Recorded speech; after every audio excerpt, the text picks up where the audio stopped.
You know it as Nutrasweet.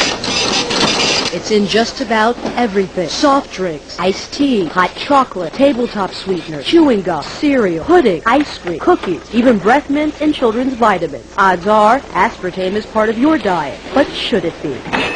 It should be withdrawn from the market. Look at this. A summary of nearly 10,000 complaints filed with the Food and Drug Administration since 1980 by people just like Edith Johnson. I was horrified. I was panic-stricken. I was perspiring. I was scared to death on that night. Edith says she'll never forget it. Within a matter of moments, I went completely blind. I could not see anything.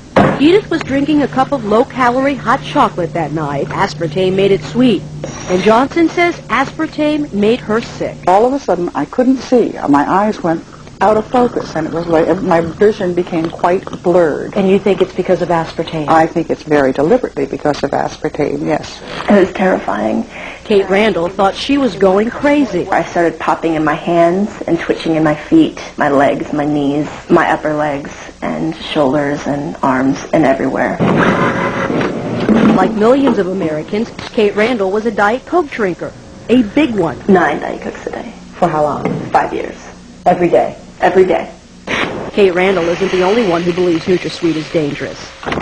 Dozens of web pages warn against the ill effects of aspartame. One of them is supported by this man, Dr. H.J. Roberts, a private physician and author of several articles and books on aspartame. Somebody has got to put this out and say, be careful. Roberts calls aspartame an ignored epidemic. Is that I have over 1,300 in my own database that people have had terrible reactions to products containing aspartame. Dr. Olney, do you think that aspartame should be on the market today? No, Why not? because it hasn't been demonstrated to be safe. Dr. John Olney is a researcher at Washington University in St. Louis.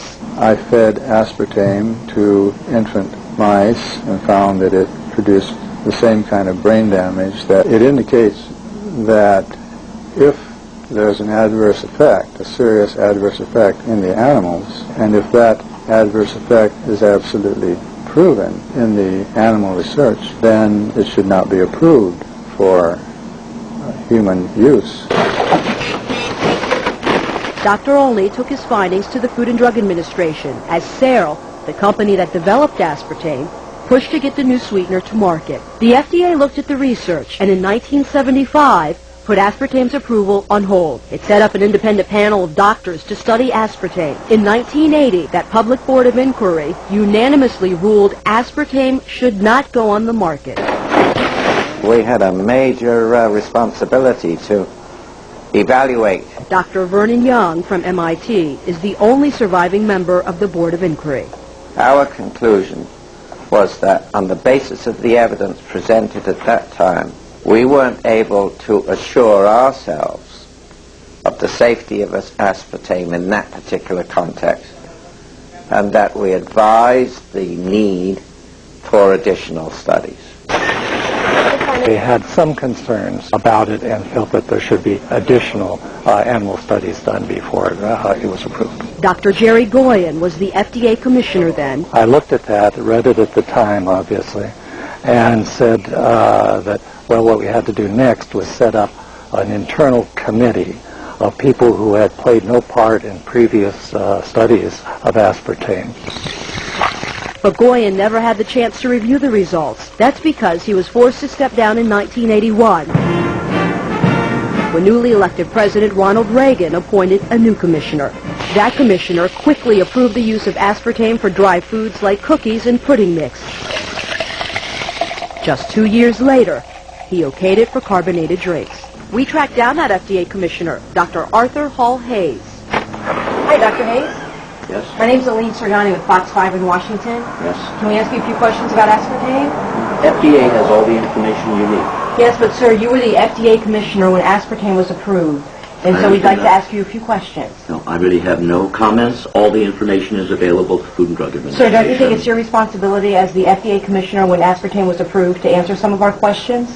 Not now. I'm no longer commissioner of the FDA. Do you think the public was ever put at risk? Sir, was the public ever put at risk?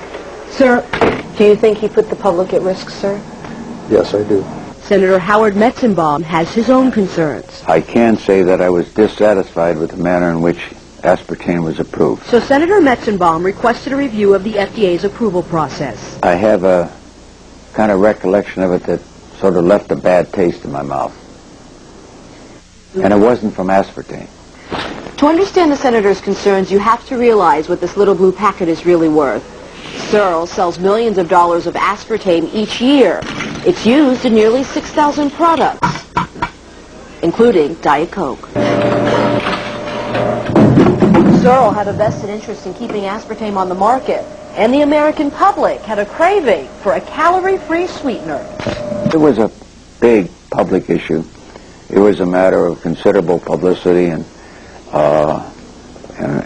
public attention. Between my first and second seizures, I asked my neurologist about aspartame and a possible link to seizures. The Senate's public hearings took place in 1987, but nothing came of Metzenbaum's worries. The committee decided not to request more studies and left aspartame on the market. So Fox 5 obtained these campaign contribution records. They show that Searle made contributions to several senators involved in keeping aspartame on the market. Senator Howell Heflin received at least $5,000. Searle also contributed at least $3,000 to Senator Orrin Hatch. Senator Robert Byrd got $1,000, and Representative Henry Waxman also received a $1,000 contribution.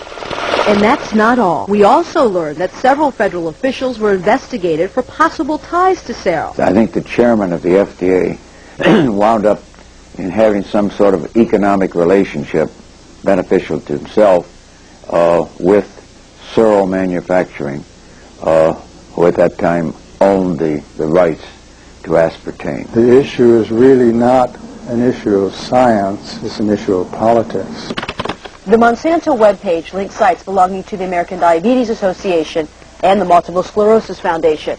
Both organizations have published articles supporting Nutrasweet. Monsanto does not mention its large contributions to both nonprofit groups. Not enough is known about Nutrasweet. Edith Johnson just wants the FDA to order more studies. So do the hundreds of people who continue to file complaints. So many, the Department of Health and Human Services has identified 91 symptoms by complainants attributed to aspartame use. The #1 reported symptom is headaches. Some of the other most reported symptoms are dizziness, mood changes, nausea, and stomach pain. Absolutely, I think the FDA should revisit this issue. But for now, the FDA has no plans to revisit the issue. The agency wouldn't even designate someone to speak with us on camera. But FDA officials did recently speak with members of the Aspartame Consumer Safety Network. James Turner and Mary Stoddard say they've been trying for years to convince the FDA that aspartame should be taken off the market, but their most recent attempt failed. They barely acknowledge the possibility that some people may be harmed. Their basic position is that in everything they've looked at, all the data has come in, and there's nothing, zero, that suggests to them that there's any problem. The Food and Drug Administration maintains aspartame is safe, but that's no comfort for Edith Johnson. You are talking with a very angry lady. I am furious today. They had no right to market it. My message to people is drink water. You don't need aspartame in your life. It's everywhere. Try walking down one aisle in the grocery store without finding aspartame in something. Is it safe? Should it have ever been approved? That all depends on who you ask.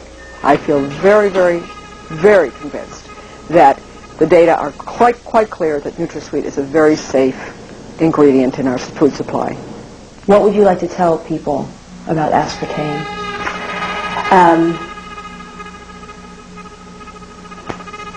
Avoid it.